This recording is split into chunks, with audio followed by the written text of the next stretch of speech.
റിയലൊന്ന് കച്ചവടത്തിന് പോയതാണോ? ഗണേശനും പോയിട്ടുണ്ട് ഇന്തോനേഷ്യയിലേക്ക്. ആ, ഞാനതിൻ്റെ അകത്ത് അത് ചോദിക്കാൻ കാരണം എന്താണെന്ന് പറഞ്ഞാൽ ഈ നേരത്തെ വന്നിട്ടൊരു പ്രധാനപ്പെട്ട ഒരു സാധനമാണ് നമ്മുടെ ഈ നാഗമാണിക്യം എന്ന് പറയുന്ന സാധനം ഉണ്ടല്ലോ. നാഗമാണിക്യം. അതിന്റെ ഒരു ഇടപാട് ഇയാൾക്ക് ഉണ്ട് എന്ന് പറഞ്ഞു കിട്ടുന്നു കേട്ടാ. എത്രമാത്രം ശരിയാണ് എന്താണെന്ന് എനിക്ക് അറിയില്ല. നാഗമാണിക്യം എന്ന് പറയുന്ന സാധനമൊന്നുമില്ല, അകത്ത് വിട്ടിരിക്കുന്ന ഒരു സാധനമാണ് നമ്മുടെ ഈ RP എന്ന് പറയുന്ന സാധനം, റൈസ് പുള്ളർ എന്ന് പറയുന്ന സാധനം ഉണ്ടല്ലോ. അതും ഈ ഇതിന്റെ വേറൊരു ഗണത്തിൽ പെടുന്ന സാധനമാണ്.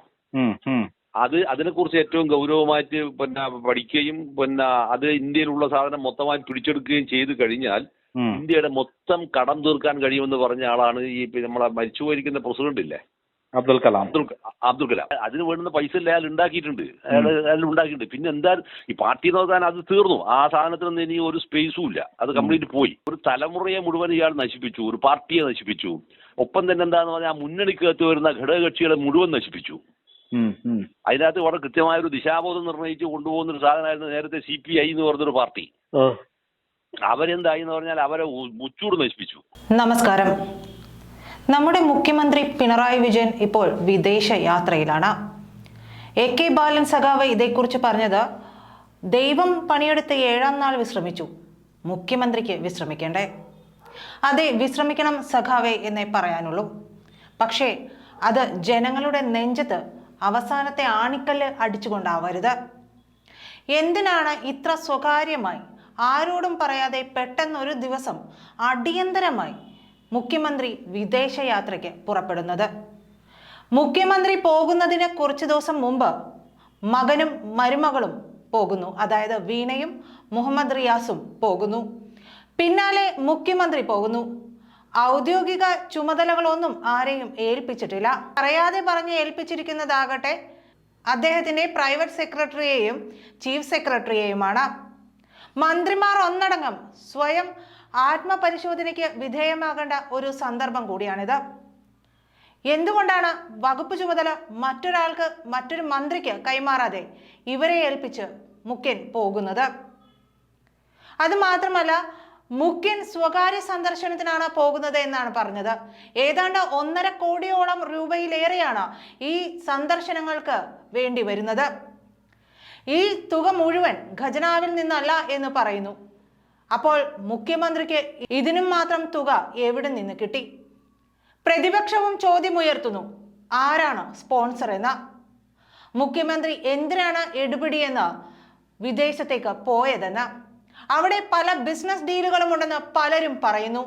എന്താണ് വാസ്തവം എന്നറിയാതെ കേരള ജനത വാ പൊളിക്കുകയാണ്. ഇപ്പോഴിതാ ഇതേക്കുറിച്ച് പ്രതികരിക്കുകയാണ് പാണ്ഡ്യാല ഷാജി. മുഖ്യമന്ത്രി വിദേശത്തേക്ക് പോയത് റൈസ് പുള്ളർ ബിസിനസ്സുമായി ബന്ധപ്പെട്ട ഡീലുകൾക്കാണ്. ഇതേക്കുറിച്ച് ഇവിടെയുള്ളവർക്ക് ആർക്കും ഒന്നും അറിയില്ല. ഇതല്ലെങ്കിൽ പിന്നെ എന്തിനാണ് ഇത്ര നിശബ്ദമായൊരു യാത്ര മുഖ്യമന്ത്രി നടത്തിയത്? മാത്രമല്ല, ഈ റൈസ് പുള്ളറുമായി ബന്ധപ്പെട്ട നാഗമാണിക്യം എന്ന് പറയുന്നതിന്റെ വസ്തുതകളെ കുറിച്ചും അദ്ദേഹം പറയുന്നുണ്ട്. ഇതിൽ നിന്ന് എങ്ങനെയാണ് കോടികൾ ഉണ്ടാക്കുന്നത് മുഖ്യമന്ത്രി എന്നും പറഞ്ഞു വെക്കുന്നുണ്ട്. അദ്ദേഹത്തിന്റെ ആ വെളിപ്പെടുത്തലിലേക്ക് ഇത് ജാത്യത്തിന് ഇത്ര ബോറായതല്ലെന്ന് എന്തെന്നാ പറയാ. ഒന്നാമത് അയാൾക്കൊരു ഉടുപ്പില്ലപ്പ പറയുന്ന. നമ്മളെന്താ പറഞ്ഞാൽ നമ്മളെ വെറുതെ ആളുകൾ പറയാ, ഒരേ എന്തെന്നാ അയാളോട് പറയാന്നേ. എനിക്ക് ഞാനിങ്ങോട്ട് ചോദിക്കും, നിങ്ങൾക്ക് വേറെ എന്തെങ്കിലും റിയലൊന്ന് കച്ചവടത്തിന് പോയതാണോ? ഗണേശനും പോയിട്ടുണ്ട് ഇന്തോനേഷ്യയിലേക്ക്. ആ, ഞാനതിൻ്റെ അകത്ത് അത് ചോദിക്കാൻ കാരണം എന്താന്ന് പറഞ്ഞാൽ ഈ നേരത്തെ വന്നിട്ടൊരു പ്രധാനപ്പെട്ട ഒരു സാധനമാണ് നമ്മുടെ ഈ നാഗമാണിക്യം എന്ന് പറയുന്ന സാധനം ഉണ്ടല്ലോ. നാഗമാണിക്യം. അതിന്റെ ഒരു ഇടപാട് ഇയാൾക്ക് ഉണ്ട് എന്ന് പറഞ്ഞു കിട്ടുന്നു കേട്ടാ.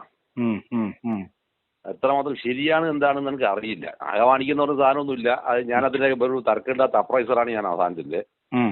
അത് യഥാർത്ഥത്തിൽ എന്താണെന്ന് പറഞ്ഞാൽ ഈ ഇതില്ലേ എന്താ പറയാ, നക്ഷത്രങ്ങള് പൊട്ടിത്തെറിച്ചിട്ട് വരുന്ന സാധനം ഉണ്ടല്ലോ. ഈ പൊട്ടിത്തെറിച്ചിട്ട് വരുന്ന അതിന്റെ ഒരു പീസാണ് ഈ പല ലക്ഷം കോടി കഷ്ടങ്ങൾക്ക് ഒരു കഷ്ടമാണ് ഈ പറയുന്ന നാഗമാണിക്യം എന്ന് പറയുന്ന സാധനം. എരഡിയം കണ്ടന്റാണ് അതിനകത്ത് ഉണ്ടാകുക. അത് ഈ പറഞ്ഞ പോലെ ആണവ സംഭവത്തിനും മറ്റ് മേഖലകൾക്കും ഉപയോഗിക്കുന്ന, അതിന് മരുന്ന് ഉപയോഗിക്കുന്നുണ്ട് എന്നൊക്കെ പറയപ്പെടുന്നുണ്ട് അതിനകത്ത്. അതിന് ഇപ്പൊ ഈ പറയുന്ന നാസയോ മറ്റാണ് അവർ വാങ്ങിക്കുന്നത്. ശരിക്കും നമ്മുടെ അമേരിക്കയുടെ അവരത് വാങ്ങിക്കുന്നത് എന്നൊക്കെ പറഞ്ഞു കേട്ടിട്ടുണ്ട്. അപ്പൊ അതിന്റെ ഇടപാടാണോ എന്നാലും പറയുന്നത്. നാഗവാണിക്ക് വേണ്ടി അങ്ങനെ പാമ്പിന്റെ തലയിൽ അങ്ങനെ ഒരു ഒട്ടിയില്ല, അങ്ങനെ വെക്കാനൊരു കയ്യില്ല പാമ്പിനൊന്നും. ഇത് ഭയങ്കര ഹൈലി വെനമസ് പോയിസൺ ആയ സാധനം ഈ സാധനം, ഈ നാഗവാണിക്കുന്നല്ല ഈ പറയുന്ന സാധനം ഗരടിയം. നമ്മളിപ്പോ ഗ്ലാസിനകത്തേക്ക് ആ സാധനം നമ്മൾ വിട്ട് കഴിഞ്ഞാൽ പിന്നെ ഒരുപക്ഷെ നമ്മൾ കണ്ണഞ്ചിപ്പിക്കുന്ന വേഗതയിലായിരിക്കും ആ ഗ്ലാസിനകത്ത് ഈ സാധനം താഴോട്ടേക്ക് കൂടുക വീഴും. അപ്പൊ വീടുന്ന സമയത്ത് എന്താ പറഞ്ഞാൽ അത് ഒറിജിനൽ സാധനമാണ് എങ്കിൽ അതിനകത്ത് ഇഷ്ടംപോലെ ബബിൾസ് വരും. നമ്മൾ ഈ സോഡ ഒഴിച്ചു കഴിഞ്ഞാൽ വരുന്ന സാധനമില്ല, അത് ഇത് പോയിരിക്കുന്ന വഴിയിലൂടെ മാത്രമേ ഉണ്ടാവൂ, വേറെ ഒരു സ്ഥലത്തും അത് ഉണ്ടാവില്ല. ആ ഒഴിച്ചിങ്ങനെ വന്ന് അതിൽ ഇതിങ്ങനെ കറങ്ങിയിട്ട് അത് കൃത്യമായി കിഴക്ക് പടിഞ്ഞാറായിട്ടാണ് ഈ സാധനം വന്ന് നിൽക്കുക. അതായത് സൂര്യനെ ഉദിക്കുകയും അസ്തമിക്കുകയും ചെയ്യുന്ന പൊസിഷനിലാണ് ഈ സാധനം നിൽക്കുകയും ചെയ്യുക. ഇതാണ് ഇതിന്റെ വളരെ പ്രാഥമികമായിരിക്കുന്ന ഒരു പ്രാഥമികം തന്നെ. ഇതാണ് ഇതിന്റെ സയന്റിഫിക് ആയിരിക്കുന്ന ഏക ടെസ്റ്റ് സാധനമാണ്, വേറെ ഒരു പുല്ല് ടെസ്റ്റ് ഇല്ല. അപ്പൊ ഇത് പിന്നെ ഇങ്ങനെയുള്ള കച്ചവടത്തിനാണോ പോയിട്ടുള്ളത് എനിക്ക് ഭയങ്കരമായ സംശയമുണ്ട്. പിന്നെ കാരണം ഇയാളുടെ ചില ബന്ധങ്ങൾക്കകത്തെല്ലാം ഇത്തരത്തിലുള്ള സംഭവങ്ങളിലൊക്കെ പറഞ്ഞു കേൾക്കുന്നുണ്ട്. പക്ഷെ ഇതൊന്നും പിന്നെ ഭയങ്കര അന്ധവിശ്വാസമുള്ള സാധനമല്ലേ ഇതല്ലോ. അപ്പൊ അത് പറയാനും കൊള്ളൂലേ. അപ്പൊ അങ്ങനെ എന്തെങ്കിലും ഇടപാടിന്റെ സംഭവത്തിനായിട്ടാണോ പോയത് ഇയാള്? എന്നിട്ട് ഇത് പിന്നെ അവസാനം ഇയാൾ വരുന്നത് ഗൾഫിലേക്കല്ലേ ഇയാൾ വരുന്നത്. അപ്പൊ മിഡിൽ ഈസ്റ്റിൽ നിന്ന് കച്ചവടം അങ്ങനെ കച്ചവടം നടത്തിയിട്ടെന്താന്ന് ഞാൻ മിഡിൽ ഈസ്റ്റിലേക്ക് വന്നിട്ട് ആടെങ്കിലും കൊണ്ട് ഡംപ് ചെയ്ത് അതുകൂടി ആരും അറിയാൻ പോകുന്നില്ലല്ലോ.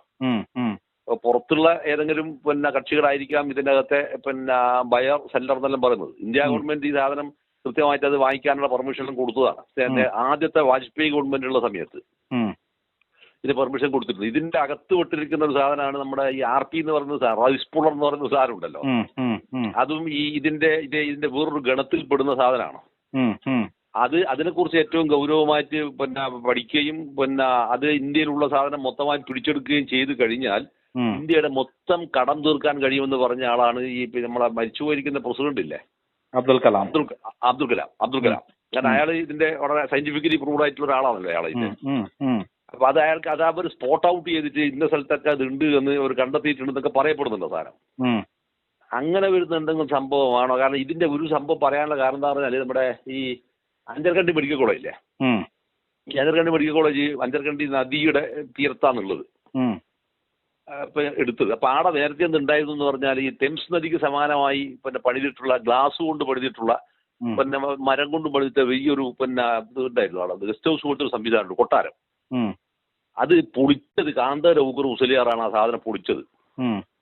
അപ്പൊ അതിന്റെ അകത്ത് ഈ പറയുന്ന അതായത് ശരിക്കും ഫോം ചെയ്യപ്പെടുന്നത് നമ്മുടെ ഇതില്ലേ എന്താ പറയാ അസംസ്കൃതമായ പിന്നെ ഇതുണ്ടല്ലോ, പിന്നെ പിത്തള ഇങ്ങനെ വരുന്ന പിന്നെ ഓട് ഇങ്ങനെ വരുന്ന സാധനം ഉണ്ടല്ലോ, അതിനകത്തെ ഈ സാധനം യഥാർത്ഥത്തിൽ ഇടിമിന്നൽ അബ്സോർബ് ചെയ്യുള്ളൂ. ഈ കോപ്പർ ആണ്, പഴയ കോപ്പർ അല്ലാതെ പിച്ചളയിലൊന്നും വരില്ല, കോപ്പർ. അതെ, അതിനകത്താണ് ഈ സാധനം ഉണ്ടാകുന്നത്. അപ്പൊ അത് ഏറ്റവും കൂടുതൽ എടുത്തത് നമ്മളെ കിട്ടിയിരിക്കുന്ന സ്ഥലം ഇടിയാണ്, നമ്മളെ അഞ്ചർകണ്ടി. പിന്നെ ഈ പറയുന്ന പിന്നെ തേയിലയല്ല മറ്റേ സാധനമില്ലേ, അതെല്ലാം ഏറ്റവും വലിയ കറുപ്പത്തോട്ടം, ഏഷ്യയിലെ ഏറ്റവും വലിയ കറുപ്പത്തോട്ടം ഉണ്ടായി. അതിന്റെ ബംഗ്ലാവിന്റെ അകത്തുനിന്ന് ഈ സാധനം കിട്ടിയെന്ന് പറയുന്നത് കിട്ടിയിട്ടുണ്ടെന്ന്. അപ്പൊ അതിന്റെ ഒരു വലിയ പൈസയാണ് ഇയാൾക്ക് കിട്ടിയിട്ടുണ്ടായിരുന്നത്, ആ കാന്തപുരം ഊക്കർ മുസ്ലിയാർക്ക്. അതിന്റെ വലിയൊരു പൈസയാണ് ശരിക്കും ഇയാൾ നോളജ് സിറ്റി എന്ന് പറയുന്ന സംഭവമില്ല കണ്ണൂർ കോഴിക്കോട് എടുത്ത് അതിന് ഇതിന്റെ ഇൻവെസ്റ്റ്മെന്റ് എന്ന് പറയുന്നത് ഈ പറയുന്ന സംഭവം വ്യാപാരം നടത്തിയതിന്റെ തുകയാണ് എന്ന് പറയപ്പെടുന്നുണ്ട്. എന്തൊക്കെയാന്ന് പറഞ്ഞു കേട്ട സംഭവങ്ങളാണ്. അപ്പൊ ഇങ്ങനെ എന്തെങ്കിലും ഗണേശൻ ഉണ്ട് എന്നുള്ളത് കൊണ്ടാണ് ഞാൻ ഇതിൻ്റെ അകത്തൊരു ഇത്തരത്തിലൊരു സംഭവം തോന്നാനുള്ള കാരണം ഗണേശൻ ഭയങ്കര ഒരു ബ്ലൈൻഡായ വിശ്വാസിയും കൂടിയാണല്ലോ, അവളെ കാവട്ടിയുള്ള വിശ്വാസിയാണല്ലോ. അപ്പൊ അത് മാത്രമല്ല ഈ പിന്നെ പിണറായി വിജയനാണല്ലോ ഇപ്പൊ അയാളെ പിന്നെ സംരക്ഷിച്ച് നിർത്തുകയൊക്കെ ചെയ്തിട്ടുള്ളത്. അങ്ങനെ തമ്മിലുള്ള എന്തെങ്കിലും ബന്ധങ്ങളുണ്ടോ, ഇതിൽ നാളെ വലിയ ഭാര്യയായിട്ട് വരുമോ ഒന്നും പറയാൻ കഴിയില്ല ശരിക്കും സാധനം ഇപ്പോ. മറ്റല്ലാതെ ഇപ്പൊ എന്തൊരാവശ്യത്തിനാണ് ഇയാൾ പോയത് ശരിക്കും? നമ്മുടെ മുമ്പിൽ വേറെ എന്തെങ്കിലും ഒരു സംഗതി വേണ്ടേ? 8 രാഷ്ട്രങ്ങൾ സന്ദർശിക്കുന്നു എന്നാണ് കേട്ടത്. അതെ, അങ്ങനെയാണ് പറയുന്നത്. അപ്പൊ എന്താണെന്നൊന്നും അറിഞ്ഞുകൂടാ ശരിക്കും. സിംഗപ്പൂരിലും പോകുന്നുണ്ട് കമല ഇന്റർനാഷണൽ എക്സ്പോർട്ടിംഗ്. അതെ, ഇങ്ങളെ ഒരു വളരെ കാര്യമായി ഇൻഡസ്ട്രി ചെയ്തൊരു സംഭവമല്ലേ അത്. അപ്പൊ ഇതെല്ലാം കൂട്ടി വായിക്കുന്നേരം അതിനകത്തിൽ അങ്ങനെ വരുന്ന എന്തെല്ലോ അപകടങ്ങൾ ഇതിന്റെ പുറകിലുണ്ടോ ഒന്നും അറിഞ്ഞുകൂടാ സംഭവം ഇത്. മറ്റല്ലാതെ നിങ്ങളിപ്പോ പിന്നെ കഴിഞ്ഞ ഏതൊരു ദിവസം പത്രത്തിൻ്റെ അകത്തൊരു ചെറിയൊരു വാർത്ത കണ്ടു. 17 കോടി ഉറുപ്പിയാണ്, ഏതാണ്ട് 16 കോടി പിന്നെ 18 ലക്ഷം ഉറുപ്പിയോ പിന്നെ 28 ലക്ഷം റുപ്യക്കോ മറ്റാണ് ഗുജറാത്ത് ഉൾപ്പെടെയുള്ള പിന്നെ മറ്റ് സംസ്ഥാനങ്ങൾക്കകത്ത് പരസ്യം ചെയ്യുന്നതിന്, കേരളത്തിന്റെ ടൂറിസം പരസ്യം ചെയ്യുന്നതിനായി ചെലവഴിക്കുന്ന തുക അത് ഒപ്പിട്ടിട്ടാണ് ഇവൻ പിന്നെ ബാലിയിലേക്ക് പിന്നെ ഇന്തോനേഷ്യയിലേക്ക് പോയത് എന്നാണ് പിന്നെ ഒരു പത്രം എഴുതിയത്. അപ്പൊ അത്രയും സാധനത്തിന് പിന്നെ പൈസ റിട്ടേൺ കിട്ടണമെങ്കിൽ എന്ത് വേണമെന്ന് പറഞ്ഞാൽ ശരിക്കും ഇത് വരണ്ടേ, നമ്മുടെ എന്താ പറയാ ഈ ടൂറിസം മേഖലയിലേക്ക് അത്രയും ആളുകൾ കടന്നു വരണ്ടേ. അത് കടന്നു വരാനുള്ള സ്പേസ് ഒന്നും ഇപ്പം നിലവിലില്ല. പ്രത്യേകിച്ചും ഇത്രയേറെ പിന്നെ അന്തരീക്ഷത്തിൽ ചൂട് പിന്നെ കൂടിയിരിക്കുന്നത് ഇന്ത്യയിലെ മറ്റൊരു സംസ്ഥാനത്തിലും ഇല്ലാത്ത ചൂടല്ലേ ഇപ്പൊ കേരളത്തിലുള്ളത്. അപ്പൊ ഇത് ശരിക്കും ഉണ്ടായിട്ടുള്ളത് കാലാവസ്ഥ പിന്നെ വ്യതിയാനത്തിന് സമാനമായ അവസ്ഥ ഇത്രയും രൂക്ഷമാകാനുള്ള കാരണം ഭൂമിയിൽ നമ്മുടെ കേരളത്തിൽ ഉണ്ടാക്കുന്ന മിക്കവാറും കുന്നുകൾ മുഴുവൻ തന്നെ ഇടിച്ചു നിരത്തി എന്നുള്ളതാണ്.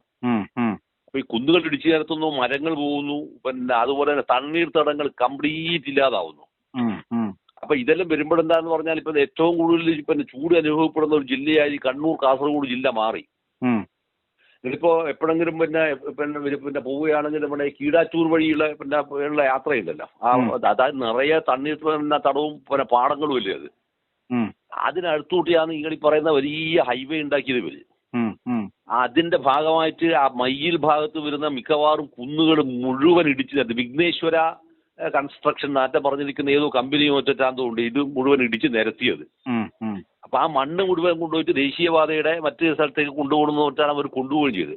അന്വേഷിച്ച് നോക്കിയപ്പോൾ പറഞ്ഞെന്താന്ന് പറഞ്ഞാൽ അവർക്ക് മണ്ണെടുക്കാനുള്ള പെർമിഷൻ ഉണ്ട് എന്നാണ്. അപ്പൊ മണ്ണെടുക്കാനുള്ള പെർമിഷൻ ഉണ്ട് എന്ന് പറയുന്നത് ഓക്കെ, അതെടുക്കട്ടെ.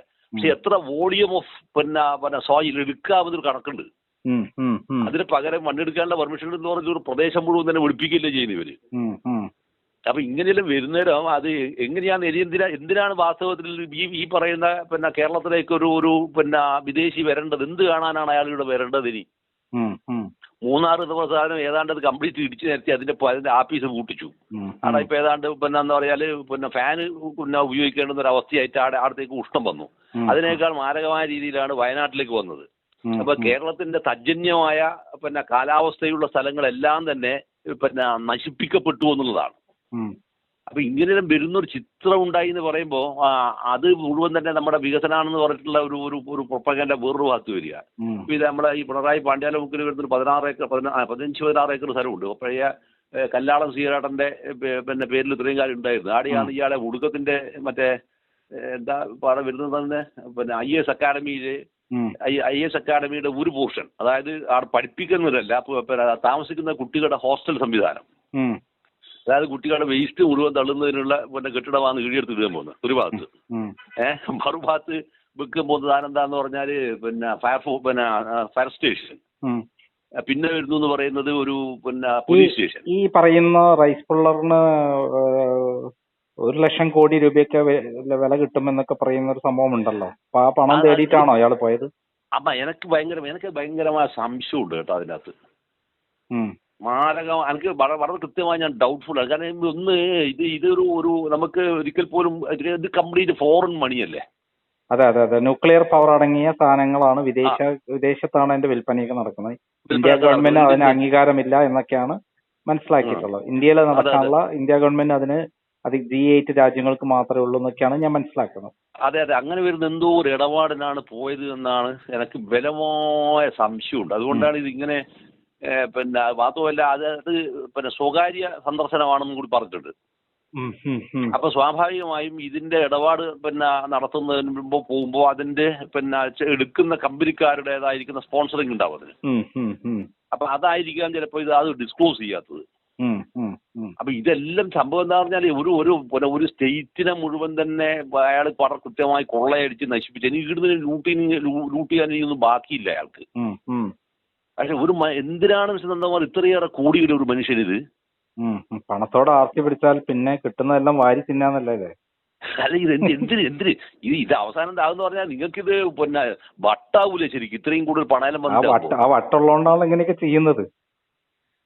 എന്നാലപ്പാ എന്താ ഇതല്ലെന്നേ വളരെ വളരെ അപകടകരമായ ഒരു അവസ്ഥയാണ് ഇയാൾ ക്രിയേറ്റ് ചെയ്തതുകൊണ്ട്. ഇതിന്റെ ഒരു അവസ്ഥകൾ നോക്കിയാൽ പാർട്ടിക്കാരായിരിക്കുന്ന ആളുകൾ CPM-കാരായിരിക്കുന്ന ഞാനിപ്പോൾ പലരോടും പിന്നെ അല്ലാതെ പേഴ്സണലായി സംസാരിക്കുന്ന ഇവരെല്ലാം നിസ്സംഗരാണ് ശരിക്കും. എല്ലാവരും നിസ്സംഗരാണ്. ഈ പാർട്ടി തകർന്നാലും വേണ്ടില്ല, മൂപ്പർക്ക് അവിടെ സുഖമായി ജീവിക്കണം, പണം അതാണ്. അത് ഇതല്ല, അതിന് വേണ്ടുന്ന പൈസ അല്ല അയാൾ ഉണ്ടാക്കിയിട്ടുണ്ട്, അയാൾ ഉണ്ടാക്കിയിട്ടുണ്ട്. പിന്നെ എന്താ ഈ പാർട്ടി നോക്കാൻ അത് തീർന്നു. ആ സാധനത്തിനൊന്നും ഇനി ഒരു സ്പേസും ഇല്ല, അത് കംപ്ലീറ്റ് പോയി. പുതിയ തലമുറയിൽപ്പെട്ടിരിക്കുന്ന ഈ റഹീമിനെ പോലത്തെ ആൾക്കാരാണ് രണ്ടാം നില ലീഡർഷിപ്പ് എന്ന് പറഞ്ഞിട്ട് റഹീം ജയിക്കും ഇങ്ങനെയും വരുന്ന കുറെ തല്ലിപ്പൊളികളുണ്ടല്ലോ, അലവലാദികള്. അതെ, ഇവരൊന്നും ഒറ്റയാളിപ്പോ എന്താ പറഞ്ഞാൽ ഒരു ചാനൽ ചർച്ചക്ക് പോലും പലരെയും വിളിക്കുന്നില്ല ഇപ്പോ. കാരണം ഇയാളേക്കാൾ മോശമായ രീതിയിലാണല്ലോ ഇവര് സംസാരിക്കുന്നത്. അപ്പൊ നിങ്ങൾക്ക് ഒരു തലമുറയെ മുഴുവൻ ഇയാൾ നശിപ്പിച്ചു, ഒരു പാർട്ടിയെ നശിപ്പിച്ചു. ഒപ്പം തന്നെ എന്താന്ന് പറഞ്ഞാൽ ആ മുന്നണിക്കകത്ത് വരുന്ന ഘടകകക്ഷികളെ മുഴുവൻ നശിപ്പിച്ചു. അതിനകത്ത് വളരെ കൃത്യമായ ഒരു ദിശാബോധം നിർണ്ണയിച്ച് കൊണ്ടുപോകുന്ന ഒരു സാധനമായിരുന്നു നേരത്തെ CPI എന്ന് പറഞ്ഞൊരു പാർട്ടി. അവരെന്തായി എന്ന് പറഞ്ഞാൽ അവരെ മുച്ചൂട് നശിപ്പിച്ചു.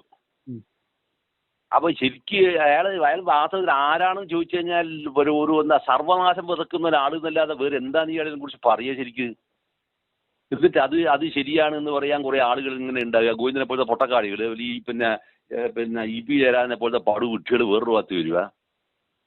അല്ല, ഇത് ശരിക്കും എന്താ സംഭവം എന്ന് പറഞ്ഞാൽ ഒരു എന്തോ വളരെ ശരിയായ ദുരന്തമാണ് വാസ്തവത്തിൽ ഇയാൾ കേരളത്തിൽ ഉണ്ടാക്കിയത്. എനക്കങ്ങനെയാണേ തോന്നിയിട്ടുള്ളത് കേട്ടോ. ഓക്കെ.